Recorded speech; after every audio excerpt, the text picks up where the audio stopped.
it's Carrie Green with Carrie Green Real Estate, and I am excited to be here today. So again, if you like what you're seeing, go ahead and like and subscribe so you get updates. I'm here to just bring some really great information and understanding to the current market here in Kitsap County. And today we're going to be talking about what it is that I do and why we charge the fees that we charge. So hang in there and let's get started.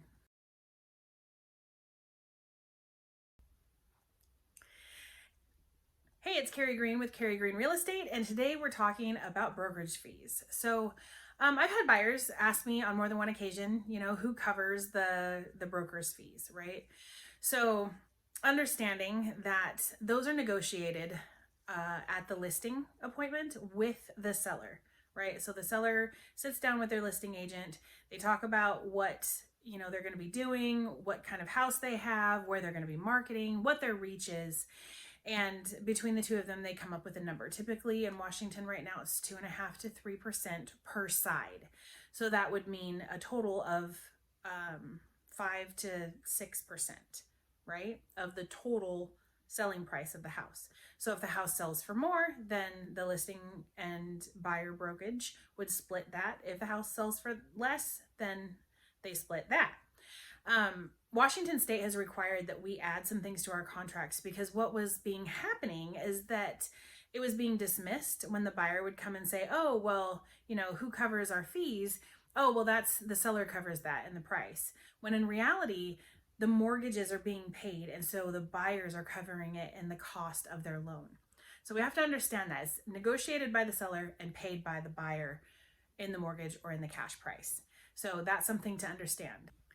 So one of the reasons that they did that was because the information that was being given wasn't accurate, right? So we want to make sure that everything is spelled out.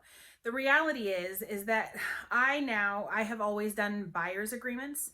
And so that says that everybody up front understands that I am negotiating my commission for up to 3% based on the sale of that house. That's all written out in the contract, and that's how that works. And so the understanding, it forces the conversation to be able to say, okay, who does pay this?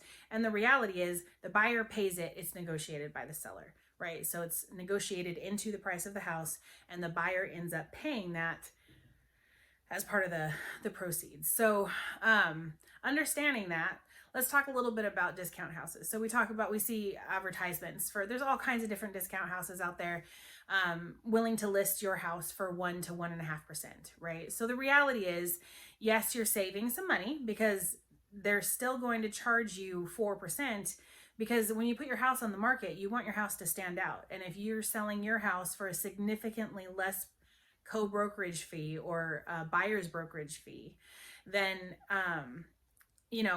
if the buyer has signed a buyer's agreement that says, hey, we know that you're looking for 3%, you're going to be negotiating up to that point, and there is a lower brokerage fee, then potentially the buyer could be responsible for that other 2%. And so in the contracts, it says, hey, do I want to see homes that are, less than what have been this 3% that has been negotiated between the two of us. And so it really takes your home and puts it outside of the excitement flow, I guess. It's the agent cannot decide to not share your home with the buyer, but the buyer can say, look, we can't afford to be on the hook for 2%, so we don't want to see any homes that doesn't offer the 3 that we've agreed to. And so that's a kind of a clearer picture. You're not going to sell your house for 1%. You'd be selling your house for 4% as opposed to 5 or 6%.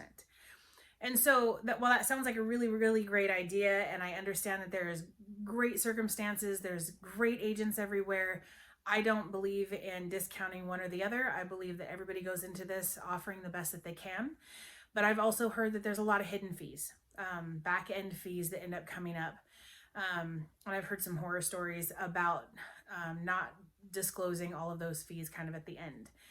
And so there was some surprises that popped up. So the bigger question is that if you're going to go and you're going to list your house with somebody who is offering to do it below the average, right, below the market standard, then the questions that you want to ask are, where are you marketing? What kind of reach do you have? What are you putting in to get my home sold and stand out above the rest? Are you going to be taking professional pictures? Will I have access to those professional pictures? Do I get to see the pictures before they go online? Are you going to be hosting open houses? What is your marketing plan for my home, right? And so that's where you need to be understanding what it is that we do and why we charge what we charge, right? So when I come in and I do a listing, all of the expenses up front are covered by me, and that comes out of my commission. So I pay for professional photography. I pay for drone footage if we need it. I pay for extra advertising. I'm a member of all of the groups. I have a schedule for open houses. I have a schedule for when we want to kind of create more excitement and buzz. And I'm actively looking for a buyer for your home throughout that entire process. And I won't get paid until that house sells. The buyer's agent won't get paid until that house sells, right? And so we're putting a lot in up front, and those costs that are being incurred while we do that, our time, we're putting a good faith effort in. I'm putting in a good faith effort to get your home sold so that I can be paid for my time, right? And so at the end of the day, with all of this organization, what I'm going to be doing, what I'm going to be offering, what my brokerage brings to the table, those are all strong questions that you need to be asking so that you can get the best broker for you. May not be that you need drone footage. It may not be that you have all of these other expenses, but I can tell you that I work really hard for what I get, and I typically negotiate for 6%. Because I don't just put it on the MLS and wait for something to happen, right? In this market, it'll take multiple open houses, multiple draw, lots of marketing, lots of walking, lots of talking to neighbors, lots of group postings, understanding that we're going beyond our local area and we're marketing across Washington and into other states because we're a military town. We never know who's going to want to move here. And so drawing attention to your home, if you're going to get it sold, the biggest question when you're talking about price is to remember that you can get a really good deal sometimes, and sometimes you get what you pay for. So these are questions that can help you to answer where you need to go and what you're going to get for your dollar. Because regardless if it's 4% or 6%, it's a lot of money. And it should be negotiated into the price of the home, and making sure that those are all expenses. Like that should all be explained to you, that these are the expenses, this is what it's going to cost, this is the market value for your home, and this is where we are. And so also understand that I've heard of brokerages just setting up and having their set standard. It's not allowed to be written in the contract. Your fees for your listing and buyer brokers are negotiable. And so, I mean, sure, you can come to me and say, hey, I want you to list this house for 1%, and I want to give, both sides 1%. So maybe a total of 2. The bottom line is I could choose to take that listing, or I could say, you know what, that's just not what I'm willing to do. And I can walk away, right? Because it's negotiable. It has to be negotiable in Washington state. Nobody can charge a flat fee. So, keeping that in mind, check out some of my other videos because there's some fraud happening with that.